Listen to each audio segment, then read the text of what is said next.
Before the Spear of the Master Sword Fi says her final goodbyes, she reports an unfamiliar sensation, something she believes others refer to as happiness. It implies that despite being made as an objective-focused AI, Fi somehow gained the ability to feel emotions. But in actuality, it points to something much more sinister, an event that would cause the Master Sword to ultimately betray Hyrule. After defeating Demise, Fi states this: "I've confirmed the eradication of the Demon King. His residual consciousness has been absorbed into the Master Sword and is now sealed away." This reveals that Link didn't actually destroy Demise, and instead merely sealed him within the Master Sword itself. Impa even confirms this when she explains that his final remnants are decaying within the blade. However, Demise wouldn't truly disappear. Evidence for this comes from Demise's revival. What's strange about this event is that it requires a ritual to be performed. At the center of this ritual sits Zelda. As the living embodiment of Hylia, she's directly bound to divine light. With her as a requirement, it would imply Demise actually grows in power from the very same source of energy that strengthens the Master Sword. But this is only the beginning of what would eventually become the ultimate betrayal.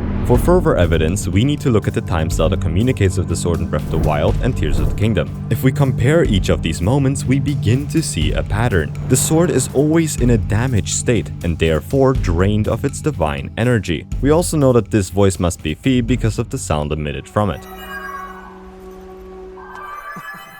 Demise, now lacking sufficient power within the sword, creates an opening for Fi to communicate. So why doesn't Fi simply use this chance to inform either Link or Zelda that they shouldn't put the sword back onto its pedestal? Strangely enough, what actually happens is the exact opposite. What's interesting about this is that this same event has occurred multiple times, suggesting that this is some sort of infinite cycle, a cycle which has a very close connection to something Demise said at the end of Skyward Sword. After failing to defeat Link, Demise casts a curse on future generations, binding those of the blood of the goddess and the spirit of the hero to an endless cycle fueled by his reborn hatred. But notice his wording. He calls his hatred an incarnation. Unlike a reincarnation, which refers to a soul being reborn, an incarnation is the embodiment of a deity, spirit, or in this case a concept. This means Ganon isn't simply Demise reborn, he's the embodiment of his hatred. This all points to the curse being controlled from Demise within the sword.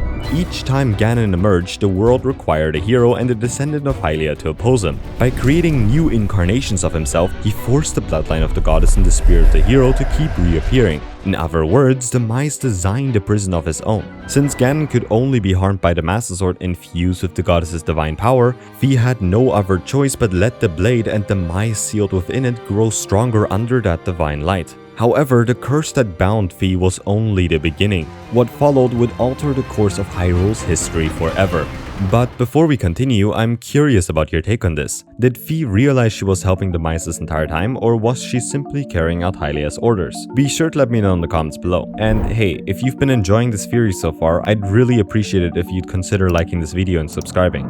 During Breath of the Wild, the Great Deku warns Link before pulling the Master Sword, saying he could lose his life if he attempted to do so in a weakened state. And that warning holds to be true, as Link can only draw the sword with 13 permanent heart containers.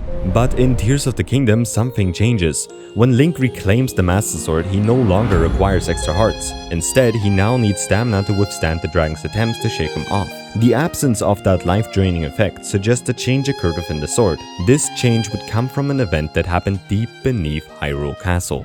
It's here that Link and Zelda discovered Ganon's corpse from long ago. As they drew closer, Malice suddenly lashed out at them, but something wasn't right. Link attempted to block the strike using the Master Sword, but failed to do so. The Malice then engulfed his arm and drained his HP, the same ability the Master Sword no longer carries when Link later reclaims it. But the Malice didn't just harm Link, it also ended up snapping the Master Sword in two. This raises an important question: what happened to Fi and Demise? We know Fi must still reside within the blade, as Link can still communicate with her after completing the Great Sky Island, an event that takes place after the sword was already damaged. However, the same cannot be said for Demise. This becomes clear when we look at Ganon himself, specifically the fact that he immediately recognized the Master Sword despite never having seen it before. Ganon likely sensed the power similar to his own from within the blade, and therefore intentionally broke it in hopes of gaining that power for himself. This actually ties into why he began draining Hyrule's energy using the roots spread throughout the depths. We know Demise draws strength from divine light, so whatever Ganon used for survival had to be connected to that same power. But the depths aren't exactly known for their divinity, so the real source had to be something else. And that source was Demise himself. Tired of his repeated failures, Demise used the power from within the blade combined with the strength of this long-lived Ganon to finally set himself free. The energy Ganon drained wasn't any ordinary life force, it was the essence released when Demise broke free. With Demise's grip finally broken, he would once again remain within the blade as its sole guardian. But what do you think? Is Demise planning a grand return, or did Link and Zelda finally destroy him for good? Be sure to let me know in the comments below, and thanks for watching.